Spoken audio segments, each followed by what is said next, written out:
विवेचना में आज किस तरह सैनिक कार्रवाई के बाद गोवा बना था भारत का हिस्सा।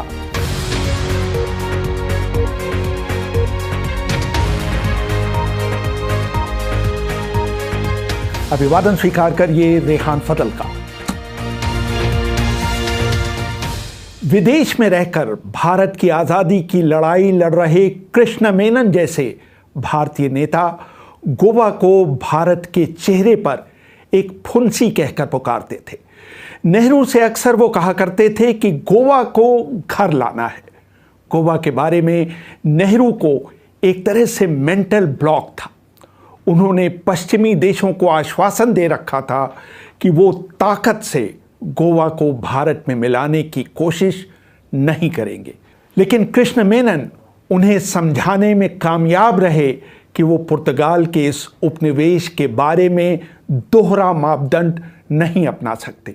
एक तरफ तो वो स्पेन और रंग भेद समर्थक देशों की आलोचना कर रहे हैं, लेकिन दूसरी तरफ भारत से सटे हुए गोवा पर पुर्तगाल के कब्जे के बारे में वो बिल्कुल चुप हैं।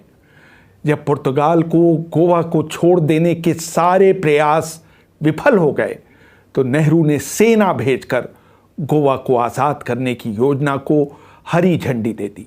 हाल ही में प्रकाशित पुस्तक Goa 1961 the complete story of nationalism and integration के लेखक वाल्मीकि फुलेरो लिखते हैं, 2 दिसंबर 1961 से भारतीय सैनिकों की लामबंदी शुरू हुई थी। 50 पैराशूट ब्रिगेड को आगरा, हैदराबाद और मद्रास से बेलगांव लाया गया। उत्तरी, पश्चिमी और दक्षिणी भारत में 100 से अधिक ट्रेनों के रास्ते बदलकर ब्रिगेड के सैनिकों को बेलगांव पहुंचाया गया। यात्री ट्रेनों के अलावा कई मालगाड़ियों का भी बेलगांव तक सैनिक साजो सामान पहुंचाने में इस्तेमाल किया गया। दिसंबर 1961 में भारत में अमेरिकी राजदूत जॉन केनेथ गॉलब्रेट ने भारत के प्रधानमंत्री जवाहरलाल नेहरू से कई बार मिलकर गोवा में सैनिक कार्रवाई के उनके फैसले को बदलवाने के लिए दबाव बनाया। नतीजा ये हुआ कि गोवा में सैनिक कार्रवाई का पहले से तय दिन 14 दिसंबर को बढ़ाकर 16 दिसंबर कर दिया गया। पुर्तगाली अंतिम समय में अमेरिकी कूटनीति के सफल हो जाने के प्रति इतने आश्वस्त थे कि 16 दिसंबर की रात को पुर्तगाली गवर्नर जनरल और सेना के कमांडर इन चीफ अपने एक दोस्त की बेटी की शादी के भोज में शामिल हुए थे। 17 दिसंबर को अमेरिकी राजदूत ने नेहरू से मिलकर प्रस्ताव दिया कि भारत गोवा के खिलाफ सैनिक कार्रवाई 6 महीनों के लिए टाल दे। उस बैठक में मौजूद कृष्ण मेनन ने नेहरू और प्रोफेसर गॉलब्रेट से कहा कि अब बहुत देर हो चुकी है। भारतीय सैनिक गोवा में घुस चुके हैं और उन्हें वापस नहीं बुलाया जा सकता। भारतीय सेना ने 17-18 दिसंबर की आधी रात को गोवा की सीमा पार की। टाइम्स ऑफ इंडिया ने अपने 19 दिसंबर 1961 के अंक में बैनर हेडलाइन छापी, our troops enter Goa, Daman and Diu at last. भारतीय सेना को गोवा में घुसने के लिए मामूली प्रतिरोध का सामना करना पड़ा। गोवा पर कब्जा करने की जिम्मेदारी मेजर जनरल कैंडेथ के नेतृत्व में 17 इन्फेंट्री डिवीजन को दी गई थी। रामचंद्र गुहा अपनी किताब इंडिया आफ्टर गांधी में लिखते हैं, 18 दिसंबर की सुबह भारतीय सैनिक उत्तर में सावंतवाड़ी, दक्षिण में कारवार और पूर्व में बेलगांव से गोवा में घुसे।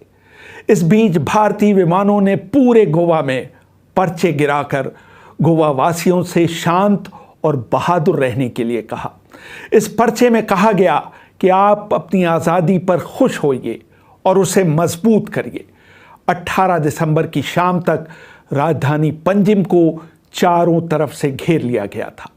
स्थानीय लोग भारतीय सैनिकों की मदद कर रहे थे और उन जगहों के बारे में उन्हें बता रहे थे जहां पुर्तगालियों ने बारूदी सुरंगें बिछा रखी थी।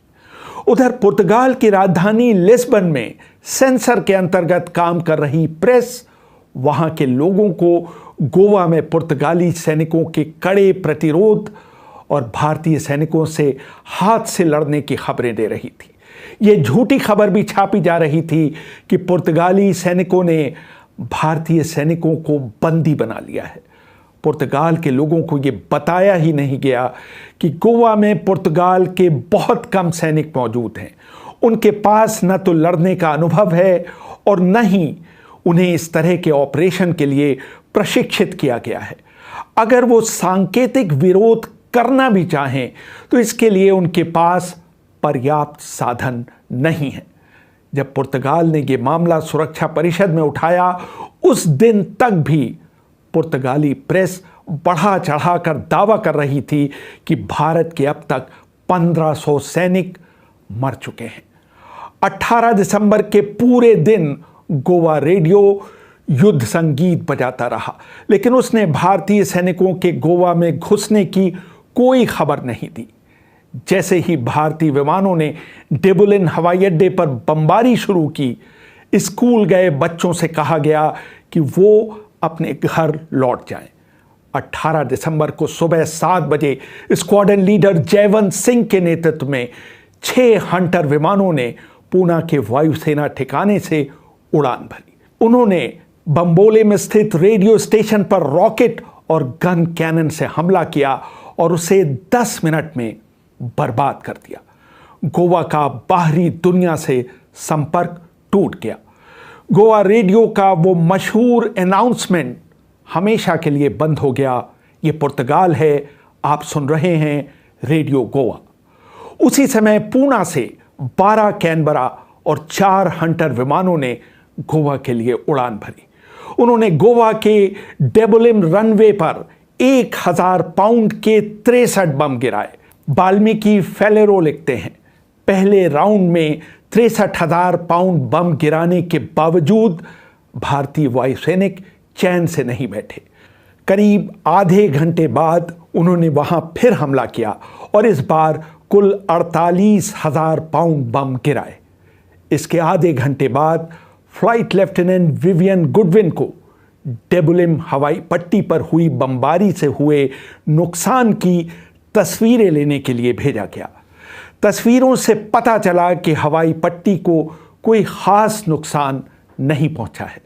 इसके बाद 11:40 पर डेबुलिम पर तीसरा हमला किया गया। भारतीय हवाई सेना की जबरदस्त बमबारी के बावजूद डेबुलिम हवाई पट्टी पर मात्र कुछ गड्ढे ही बन पाए। गोवा में मौजूद पुर्तगाली अफसरों ने तय किया कि वो अपने बीबी बच्चों को हवाई जहाज से पुर्तगाल भेजेंगे। उस समय डेबुलिम में सिर्फ 2 विमान उपलब्ध थे। जैसे ही अंधेरा हुआ, डेबुलिम हवाई पट्टी पर बने गड्ढों की जल्दी जल्दी मरम्मत की गई। चारों ओर से घिर जाने के बावजूद गवर्नर जनरल सिल्वा ने इन विमानों के उड़ने की अनुमति दे दी। वाल्मीकि फेलेरो लिखते हैं, 2 विमानों में पुर्तगाली अफसरों के बीबी बच्चों को भरा गया और जरूरी सरकारी दस्तावेज भी रखे गए। इन विमानों ने घुप अंधेरे में बहुत बड़ा जोखिम उठाते हुए सिर्फ 700 मीटर लंबे रनवे से बिना बत्तियां जलाए टेक ऑफ किया। इन विमानों पर समुद्र में तैनात भारतीय युद्धपोतों ने गोलियां भी चलाईं, लेकिन वो बच निकलने में कामयाब हो गए।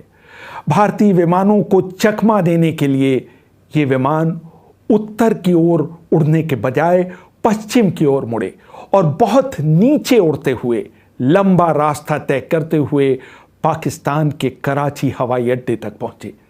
इस बीच गोवा के गवर्नर जनरल मेजर जनरल वसालो सिल्वा वास्को ड गामा पहुंच गए थे। वहां सबसे पहले मेजर बिल कारवाल्हो के नेतृत्व में 4 सिख के जवान पहुंचे।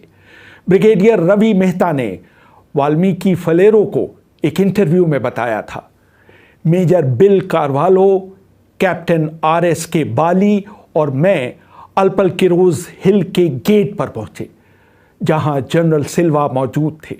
हम मेस में उस मेज पर पहुंचे जहां जनरल सिल्वा बैठे हुए थे। उनको तब तक पता चल चुका था कि भारतीय सेना ने उन्हें चारों तरफ से घेर लिया है और उनके पास विरोध करने का कोई विकल्प नहीं है। बिल ने गवर्नर को सैल्यूट किया। गवर्नर ने खड़े होकर उस सैल्यूट का जवाब दिया। 4 सिख के कमांडिंग अफसर लेफ्टिनेंट कर्नल नंदा ने तय किया कि औपचारिक सरेंडर समारोह रात में होगा, जहां 62 ब्रिगेड के कमांडर के सामने जनरल सिल्वा हथियार डालेंगे। सरेंडर समारोह 19 दिसंबर 1961 की रात 9:15 पर हुआ। उस समय वहां बहुत कम लोग मौजूद थे। उनमें से एक थे डॉक्टर सुरेश कानेकर, जिन्होंने गोवा की आज़ादी की लड़ाई में भाग लिया था। बाद में उन्होंने सन 2011 में प्रकाशित अपनी किताब Goa's liberation and thereafter में लिखा। सरेंडर समारोह खुले मैदान में हुआ था। ब्रिगेडियर ढिल्लों जीप में बैठे हुए थे। उन्होंने वहां मौजूद कारों को अर्धवृत्ताकार स्टाइल में खड़ा किया। उनकी हेडलाइन ऑन थी और उस जगह पर केंद्रित थी जहां जनरल सिल्वा आत्मसमर्पण करने वाले थे। करीब 8:45 पर जनरल सिल्वा को वहां लाया गया। उनके साथ उनके chief of staff lieutenant colonel Marques de Andrade भी थे। उनको करीब आधे घंटे तक इंतजार करवाया गया। उनके दोनों तरफ कतार बांधे भारतीय सैनिक खड़े थे। डॉक्टर कानेकर आगे लिखते हैं, जब ब्रिगेडियर ढिल्लों को बताया गया कि सारी व्यवस्था हो चुकी है, तब वो अपनी जीप से उतरे और जनरल सिल्वा के सामने खड़े हो गए। ब्रिगेडियर ढिल्लों को संबोधित करते हुए लेफ्टिनेंट कर्नल नंदा ने कहा कि गोवा, दमन और दीव के गवर्नर जनरल उनके सामने सरेंडर कर रहे हैं। नंदा के आदेश देने पर जनरल सिल्वा आगे बढ़े। उन्होंने ढिल्लों को सैल्यूट किया। ढिल्लों ने उस सैल्यूट का जवाब नहीं दिया। इससे मुझे आश्चर्य हुआ, क्योंकि सिल्वा मेजर जनरल थे और ओहदे में ढिल्लों से ऊंचे पद पर थे। उन्होंने ढिल्लों को सरेंडर के कागज दिए। इसके बाद ढिल्लों अपनी जीप पर वापस चले गए और सिल्वा को उस भवन में ले जाया गया जहां उन्हें हिरासत में रखा गया था। इस पूरे समारोह के दौरान न तो सिल्वा ने एक शब्द कहा और न ही ढिल्लों ने। लेफ्टिनेंट कर्नल नंदा ने इस समारोह की तस्वीर खींचने के लिए एक फोटोग्राफर की व्यवस्था की थी, लेकिन फोटोग्राफर के कैमरे में फ्लैश नहीं था। नंदा ने फोटोग्राफर को ब्रीफ किया था कि वो जब इशारा करेंगे तब उसे तस्वीर लेनी होगी, लेकिन आखिरी समय पर नंदा इशारा देना भूल गए, इसलिए फोटोग्राफर ने तस्वीर नहीं खींची। कुछ दिनों बाद दक्षिणी कमान के प्रमुख जनरल JN चौधरी जनरल वसालो सिल्वा से मिलने उनकी जेल की कोठरी में गए। जनरल चौधरी ने वसालो को आश्वस्त किया कि उनकी पत्नी फर्नांडा परेरा मोंटेरो सुरक्षित हैं और भारत सरकार जल्द ही उन्हें लिस्बन भेजने वाली है। जनरल चौधरी के दिए वादे के बावजूद वसाला की पत्नी फर्नांडा सिल्वा के साथ अच्छा व्यवहार नहीं किया गया। वाल्मीकि फलेरो लिखते हैं, उनको जबरदस्ती उनके डोना पौला वाले सरकारी निवास से बाहर किया गया। उनको पणजी की सड़कों पर भटकते हुए देखा गया। पूर्व मुख्य सचिव अबेल कोलासो ने उन्हें अपने सरकारी घर में शरण दी। जब यह मामला संसद में उठा तो नेहरू ने कोलासो की तारीफ करते हुए कहा कि उन्होंने एक शरीफ इंसान की तरह परेशानी में पड़ी महिला के साथ व्यवहार किया है। 29 दिसंबर 1961 को फर्नांडा सिल्वा को भारतीय वायुसेना के एक विमान से बंबई ले जाया गया, जहां से उन्होंने लिस्बन के लिए उड़ान भरी। उनके पति जनरल सिल्वा 5 महीने बाद अपने देश जा सके।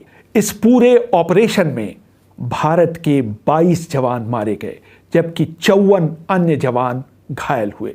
अर्जुन सुब्रमण्यम अपनी किताब इंडियाज वॉर्स 1947-1971 में लिखते हैं, इस अभियान में पुर्तगाली सेना के 30 सैनिक मरे और 57 अन्य घायल हुए। इसके अलावा करीब 3,306 पुर्तगाली सैनिकों को भारतीय सेना ने युद्धबंदी बनाया। जब पुर्तगाली सैनिक मई 1962 में अपने देश वापस लौटे तो उनके साथ अच्छा व्यवहार नहीं किया गया। वाल्मीकि फेलेरो लिखते हैं, लिस्बन पहुंचते ही पुर्तगाली युद्धबंदियों को साधारण अपराधियों की तरह बंदूक की नोक पर सैनिक पुलिस ने हिरासत में ले लिया। उनके परिवार वाले उनसे मिलने हवाई अड्डे आए हुए थे, लेकिन उन्हें उनसे मिलने नहीं दिया गया और एक अज्ञात स्थान पर ले जाया गया। उनको डरपोक और देशद्रोही कहकर उनकी बेइज्जती की गई। करीब 1 दर्जन अफसरों को, जिसमें गवर्नर जनरल वसालो सिल्वा भी शामिल थे, सेना से निष्कासित कर दिया गया। यही नहीं, उनके जीवन भर किसी सरकारी पद पर रहने पर भी रोक लगा दी गई। जब 1974 में सालाजार के उत्तराधिकारी मार्सेलो कायतानो को सत्ता से हटाया गया, तब जाकर इन बर्खास्त किए गए लोगों की बहाली हुई और मेजर जनरल वसालो ई सिल्वा को सेना में उनकी पुरानी रैंक पर फिर से बहाल किया गया। रेहान फजल, BBC, दिल्ली।